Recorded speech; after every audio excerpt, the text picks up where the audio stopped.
DallasSportsandMore.com's The Truth is back with another segment. We just couldn't close the day without hitting on everybody's favorite, I don't want to say subject, but boy, this town needs some therapy, doesn't it?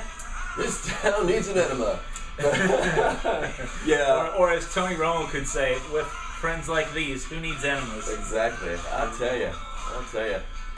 I was listening to the radio yesterday, and they were talking to Deion Sanders, and Deion's coming down hard on it. Yeah.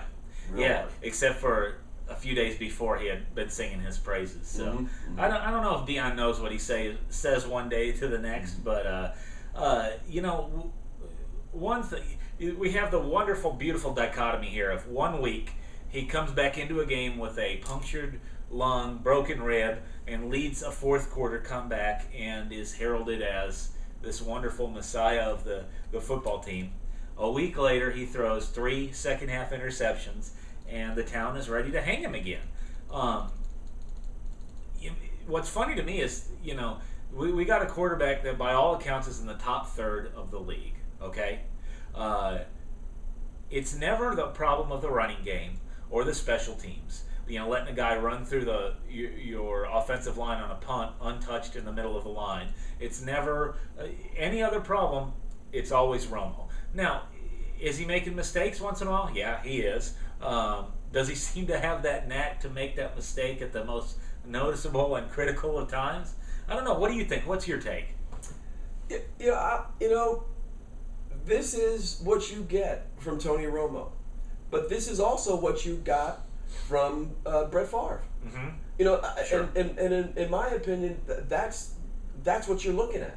You're looking at a guy who can win you ball games and can lose your ball games, and that's Brett Favre. How many times did Brett Favre, with 30 seconds to go on the 5-yard line, throws that pick and it's a pick six going the other way? I mean, you see that in playoff games. You've seen that. Well, is there something to be said though for the fact that Brett Favre did that a lot of years in Green Bay? They say he's a gunslinger, a gambler. Right. Well, can you please name me all of his great running backs before Dorsey Levens? Did he have to go out and sling the ball and make plays for his team to have a chance at winning? Was that not the way he had to play for years and years? Is that not the way Romo basically has to play? I mean, look at the defense last year. Look at John Elway, who for years Dan Reeves tried to strictly control, probably to prevent that sort of thing. However, when they got to 2 minutes left and they were losing, he said, all right, go ahead and do whatever the hell you want. And he leads in comebacks. Yeah. Well, I think that Garrett is a quarterback. He's a smart guy, and he doesn't want to do that. He doesn't want to control Tony Romo because you control Tony Romo and a lot of Tony Romo's magic. Sometimes it's white magic and sometimes it's black magic, that dark magic we saw last week. But he does have some magic to him, and again, so does Favre. The difference is, I think that right now in the NFL, quarterbacks are having a glory year. Look at again, Cam Newton. He almost threw for 400 yards again last week, which have been 3 games out of 4. The other one was a monsoon rainstorm. But when you look at some of the things that other quarterbacks are doing in this league right now, with the rule changes and the way things are, I think I'm almost tempted to say, I think it's time to take a look at what Tony Romo's really giving you. Because I think you can get a guy in there. I think Kittner can step in and do a good job because he knows how to manage the game. Right. I don't think he's going to be throwing the ball down the middle of the field and looking for a big score when he can manage the game and run some clock and make a little bit more of a difference in another way. Sure. I think that I think if you can get a game manager, you can be pretty good in this league. Yeah, but to manage a game, there has to be a game to manage. You can't be down 17 points. You can't be down 14 points, or then you're going to manage yourself. Well, I'm talking managing from the standpoint of being up 24 points. Okay, and that's fine. But you know what? To do that, the Cowboys have got to run the ball. True. If they can't run the ball, then nobody can manage a game. I don't think Romo's going into the huddle going, guys, we're up. What was it? 24-3? No, 27-3, right? Something like that. Hey, they called a run, but come on, man, I'm feeling it. I'm going to sling it. No, I don't think that. I don't think he's changing plays to throw more passes. I think they can't run the ball. And well, let me put it to you this way. I'll just give you a little far-fetched kind of analogy that might work for you. Let me put it to you this way. Let's just say Romo threw 3 interceptions. Okay. And the guy who intercepted the ball was tackled all 3 times. Exactly. The Cowboys win that game. Yes. Because the other team isn't going to score like that. Right. They're going to have to burn some clock in those situations. Yeah, there's a lot of things that go into it. Yeah, he threw 3 interceptions, but no, I don't think, you can blame him because he threw the interceptions, but we didn't tackle the guy. It's not his job to make the tackle by himself. Exactly. So, there's a big contingency here in the city that is ready to get rid of him. And being a neutral observer of the Cowboys, not being a fan, not being a hater, they're almost going to turn me into a Romo fan, just to see the looks on their faces. Look, maybe it's the Dallas fans' sense of entitlement that if you don't win a Super Bowl, you're not any good. They still feel that way. I mean, isn't that like 100 years old now? Okay, isn't that like gone by the books or something? Well, you'd think so, because guys who are in college now were sucking on a bottle last time the Cowboys won a Super Bowl. Let me tell you some other quarterbacks that they would have gotten rid of. Peyton Manning, for sure. 7 years, didn't win a playoff game, right? Yeah. Oh, get rid of that guy. Get rid of Peyton Manning. Eli Manning too, for sure, would have been gone. Okay. Who else? You know what? I bet they would have gotten rid of Drew Brees too. Drew, you know what? Drew Brees is a Tony Romo that had a little bit better offense around him. I mean, just to run it, roll out, sling it. I hear you. Now, having said that, the Cowboys are 2-2.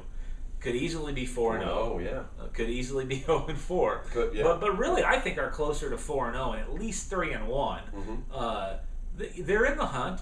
There's no, the Super Bowl or bust mentality that's pervaded this town for ages. I hate because there's this attitude that, well, if you don't look like the old Cowboys on your way to 13-3 and 12-4, then you might as well forget it. Well, Green Bay made the playoffs last year by a little whisker hair, okay? And they won the Super Bowl. Yes. You get in the playoffs. Yeah. You don't know what could happen from there in this day and age. Yeah. Well, I'm with you 100% on that. And the thing that I'm looking for right here is what escapes me is at 2-2 they're not out of it. No. Okay? Far from, of course. And they can still come up and lose 4 games this year total. And still make the playoffs and still run the conference that they're in. I mean the division that they're in. They can still win that. I mean look at the what is it, the Dream Team? What are they doing? Oh, who Philly. are you talking about? Philly. Yeah. What are they doing? They're 0-4. Indianapolis 0-4. Yeah, Indianapolis is 0-4. But I'm talking about the teams in the division. The Giants aren't going anywhere. Yeah. And Washington we already beat. Yeah. And so a lot can happen and if we're gonna this isn't last year when we had to do something in the middle of the season, right? Where we had to do something. This year, you're gonna get this kind of a performance out of Romo. Live with it. Let's see what happens after 16 games. And you're set up to potentially be a lot better in the second half of the season, because I am amazed at how this patchwork, put together offensive line of rookies and misfits is actually. Not just totally crumbling. Right. I mean, the game of football, I still believe, is won and lost on the line of scrimmage. Whether you can run the ball or protect your quarterback, which they, by all accounts, shouldn't be able to do. And I'm not saying they're doing a great job of it, but like we just said, they're 2-2, and they could very easily be 4-0. When this team has some time to gel, when this offensive line gets some experience, look out. Yeah, they could be good. How does Felix Jones look to you right now? I mean, I saw the guy. I saw him catch a pass the other day in the open field and turn it upfield, and I mean, he looked to me almost like a linebacker or a kind of fast lineman. Almost, I don't know. It was weird. It was the opposite of explosive speed. Yeah, it was like de-explosive speed. Yeah, I don't know. He doesn't look like the guy to me. He doesn't look like the guy we've been told that he was supposed to be. He doesn't look like the guy that we've been told he was gonna be. He just doesn't. I just don't see it. I just don't see it. choice doesn't look good either. You know, and I don't know. Maybe the offensive line is not making them look good also. Maybe. But you know, certainly they're still in it. Now, what about, on the other hand, Pittsburgh and Indianapolis? Not doing well. You know, yeah, Indy. Well, Indy, I think is a done deal. I think they're finished for the season. I think without the miracle arm back there, Miracle Manning back there, I don't think that they're going to go anywhere. And you're right. He was not the cherry on top of the cake. He was not the final piece of the puzzle. He was the only thing keeping them competitive toward the end. Yeah. Because they suffered injuries. They had attrition in free agency. Make no mistake about it, even with him there this year, it's still a great struggle for them to win games. But what's going on with Pittsburgh? You know, Pittsburgh is they're looking bad. There are a lot of turnovers. And I'm going to tell you they're dead too. I don't see them coming back this year. Now, what about my beloved Vikings? Are they dead? Yeah. Bury those guys. Let me get back to Pittsburgh real quick, though. See, the reason why I really think they're dead is because their coach can't coach losers. Okay. You know what I'm saying? Yeah. You know what I'm saying? Absolutely. His message, the way he preaches, the way his message, the way he provides that message, isn't good for a team that's 0-4. Right. Okay. Yeah. It's good to motivate a team to win their next game, but when that snowball starts to go down, and you start to preach the way he does, it just doesn't work. I think you're onto something there. Yeah. How does Minnesota lose with Peterson? Yeah. How do they lose? Well, okay, with Adrian Peterson and with virtual 20-point leads in the second half of almost every game. Yes. You know, it's a crisis right now of coaching there. There's no belief. There's no identity. There's no... and that's why I said, you know, this Vikings team is heading for rebuilding. And I don't think it's unlikely to see... I think you might see Adrian Peterson in a different jersey before the beginning of next year. In a Herschel Walker trade? Or Perhaps. Coming to Dallas? Hey, you know what? Hey, what if the Vikings end up with the number one pick? I mean, that Andrew Luck sweepstakes, which I wrote about online. Anyway, we're going to have to wrap this one up. We're getting toward the end of this segment. So touch base with us later. We'll be back next week with another edition. We'll be wrapping up the Rangers' first two games of the series. Exactly. And talking some more Cowboys. So sounds good. Until then, DallasSportsandMore.com's the truth. We'll see you next time. Great.